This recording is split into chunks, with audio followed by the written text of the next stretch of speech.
Picture of the week being brought to you by our good friends over at Flowers Deer Processing and Garden Center. I want to let you guys know that they'll be opening up here just as soon as they can. They're kind of looking for a 1st of April date right now. They get you taken care of on all of your garden and plant and vegetable needs for the spring. Be sure to stop in and tell them hello and tell them thank you for sponsoring us here at Southern Woods and Waters. All right, we've got several different fish here tonight. Like I said, this is our buddy Mason Nunley. I tell you what, he is always sending us a picture of some big bass. That's a big, small, pretty thing right there. This is off Normandy Lake. It's a nice smallmouth that he got a couple of weeks ago. Congratulations on that one, Mason, and keep the pictures coming, buddy. We got a couple more he sent to you that we're going to be putting over the next few weeks. So congratulations on those great fish. All right, here's you a really nice crappie. This is Mark Jenkins with a nice crappie that he caught off of Center Hill Lake just about 2 weeks ago. So congratulations to him on that fish. And again, that's what we were just talking about, guys. These crappie, they're really starting to turn on them. They are putting them in the boat. It's that time to get your freezers full.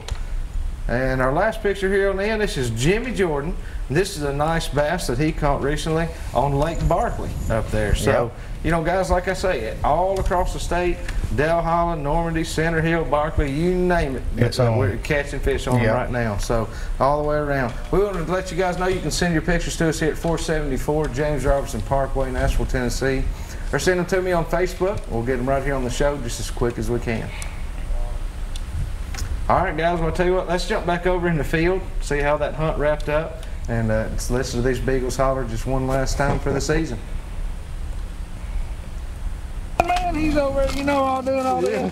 And I looked at one of the tags and I was like, 10,000? Stephon, put it down. He was like, what? And he looked at the tag, and the one he was sold was 35,000. And the one that I was sold was 26,000. And then we found the $210,000 gun the rest of it. Get out of here, man. Well, I did that for a while. I said we put them in them cedars right there because we ain't covered none of that right there. All the way back up to the point. How many rabbits come out there when I run that first one? Two went back in and two come across. He went there for sure. All right. Yeah, I got the rabbits. That way if we start this way at least, when they come back out over there by that house, they gonna let them get back across. Come on, buddy. Help.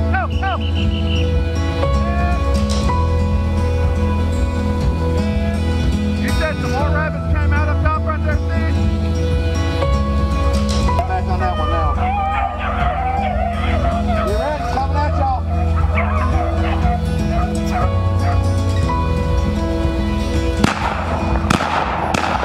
Did we kill him with 5 shots?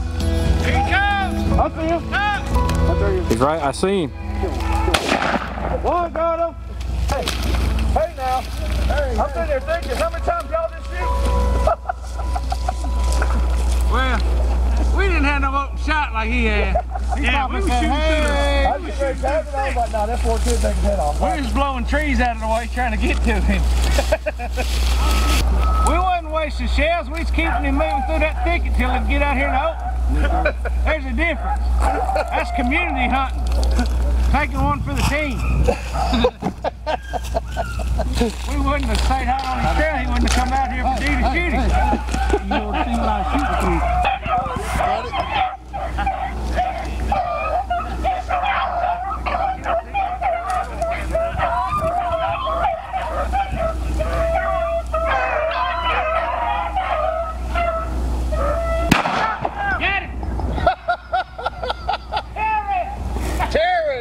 Terror. Was that the rabbit?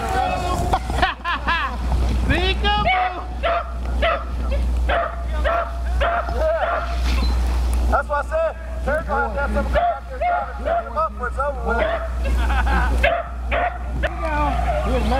He's over on that other hill. They're down there on that road going, what in the heck? Look, they better be down there with their cell phones right now. Look at this. Looks like there's a bunch of guys with guns and dogs. I called the police. The rednecks done got loose in Gallatin, boys. Watch out. Y'all brought the sharpshooter in now. Yeah, he done killed one already. He ain't been there 2 minutes. Well, I heard that gun. I'm like, that's a 2018. Yeah. I knew it. That's a dead rabbit, too. What's going on, man? How are you? Man, can't complain. Having a blast, man. That's my car. I like it. I like that fence you got, man. Handy right there. Right there he goes. Yeah, she's gonna have to get used to it if she's gonna hang around. Man, I did it one time. she scared me.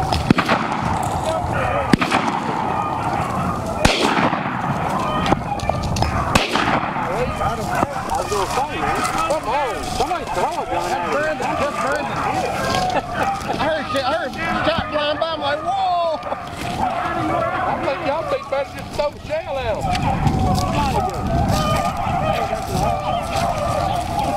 Lonnie. Oh, here you go. Hip. There we go. Hip in the grip. Floating there, he slowed down and then. Y'all want to put him back down there? Terry borrowed a gun. Made us all look bad. Yeah. And then Jared come in for 5 minutes and killed 2. So that's all right. Made a bunch of money on shells today. He don't know what's going on, but once he learns, Y'all ought to seen him. it's gonna be game on for him. He tracked Terry's bag down. they was all running rabbit, and Roscoe come running that one over and started pulling him out of Terry's pouch. Like,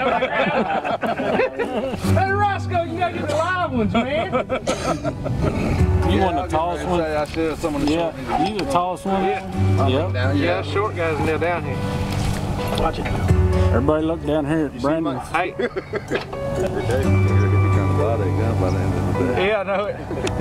No, that gun ain't killed near as many as his other gun had. Yeah, that was from one old soul to a young soul. That gun had like 3,000 reps killed over. What did you say? What was the story behind it? He bought it in 1943. He gave $60 for it. He paid $1 a week, so he got to pay for it. And he sold his rabbits a dime a piece.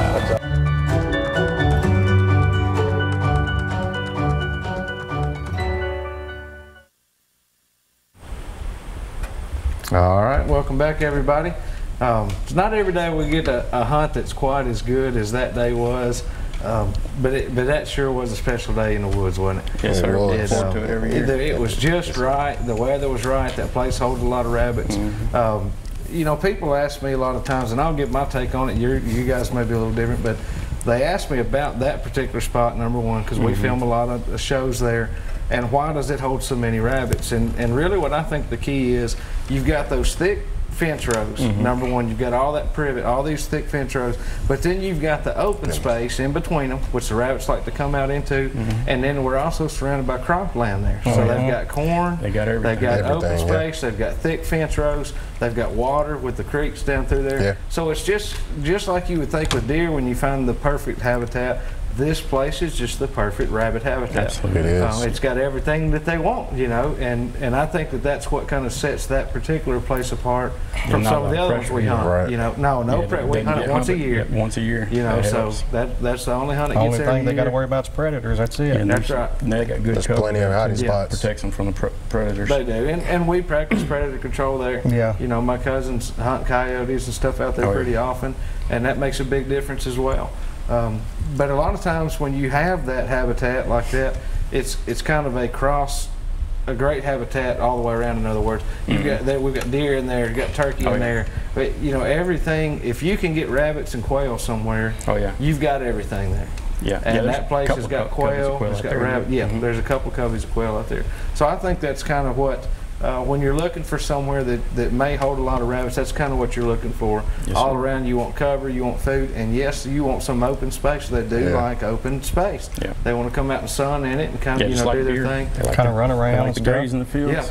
Yeah, that's right. They do. And another thing, I get asked quite a bit, and I know y'all agree with this. We should have done a recipe on one tonight, but rabbits eat mighty well, don't they? They do. Yeah. Yeah. It's one There's of my not favorites. much better table fare than rabbit. Now I prefer it fried. I like to fry them, but do you guys have anything And my particular favorite way is y'all like to make them? I like it fried, but I also like it with like in dumplings. Yeah. Yeah. It works good too. I hadn't had it that way. I And we might were have to just try talking. that. I like them in a crock pot since I've crock seen it. pot. Yeah, I think that's the way she makes it. Slow cook it. Just shred it. Yeah, but I mean, it is. It's really good. It's Some very, barbecue very sauce good and to a eat. little bit of rice. You Yeah. eat it for breakfast, Yeah, fried with there some you go. eggs. That's good. I want to kind of hit on something, and we may only get to talk about this for a minute. We'll come back to it later. But there are a lot of different dogs there. You know, you guys are hunting 10, 12 dogs at a time. not only, of course, I mean, we'll get into kind of the reason for that, but those dogs they're not all the same. Yeah. You've got some that are little bitty little beagles, you know, tiny little dogs, up to, you know, big like Chief or, you know, one of your bigger dogs. What's the reason for that? What are they kind of, is the difference in having a smaller one and a big one? Are there any advantage to a big one or a small one, or?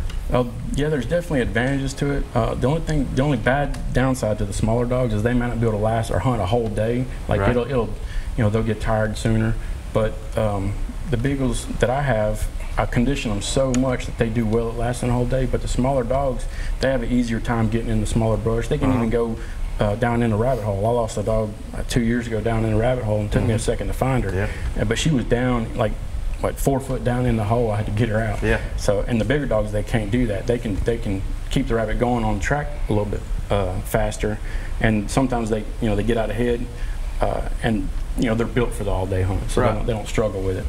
I've had dogs that just because of condition, I didn't condition them enough, they would even lose their bark at the end of the day because they just weren't built for an all day hunt, or like they hadn't had enough running before prior to that. So day. it's pretty much just like sports. If you look at it that way, you got to keep them in shape, you know, and have them ready to go. Yeah, year round for me. Dejuan, you talk a lot of times about speed.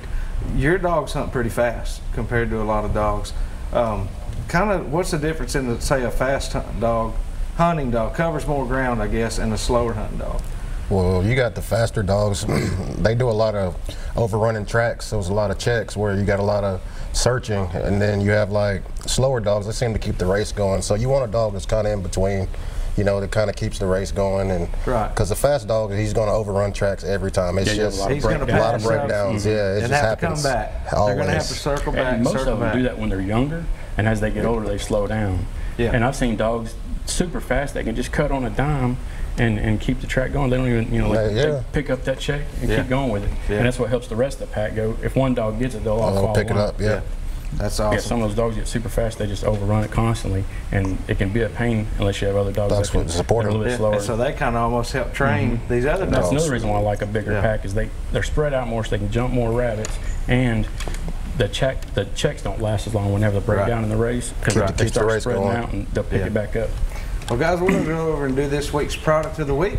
This week's product of the week is being sponsored by Caney Fork Outdoors. You guys can check them out at cfoutdoors.com or get off at the Center Hill Dam exit, go to the bottom of the hill, and find them right there at the Big Rock Market. Let them get you outfitted and on the river.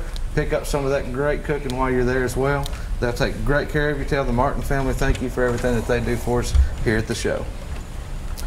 All right, guys, I've got a really unique product here tonight. All you guys have really liked it. This is going to be something that I think these guys have done well with and is really going to work. This is called the bait lock system. And a lot of people, we were talking about Dejuan. He likes to do a lot of catfishing. A lot of our friends do. And, when you get out there and you're catfishing and you like to use, let's say, chicken liver is a good example. Really hard to keep that on your hook. So a lot of people over the years, they've used anything from latex wrapping to pantyhose to whatever it is. Well, this bait lock, you just open it up like this right here, and it's got this super soft mesh on the outside. So you would fill that with your bait, whether it be minced garlic or chicken liver, whatever it is you prefer, and lock that back in here. And once you do, your bluegill, your turtles, all that stuff, they can't clean you dry, and you don't have to worry about slinging your bait off when you're casting this.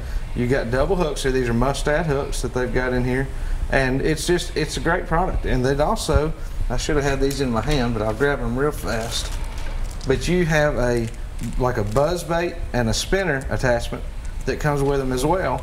And you can actually, put a spinner on them to have more attraction for the fish or whatever. And now they use these for muskie, they use them for walleye, catfish, all sorts of things. It's not just one particular species. But again, that's Bait Lock. You guys can check them out at baitlock.com. That's B-A-I-T-L-O-K, baitlock.com, and get some ordered. And they've got different colors. They've got the red and green here. They've also got white, and I think 2 or 3 other colors.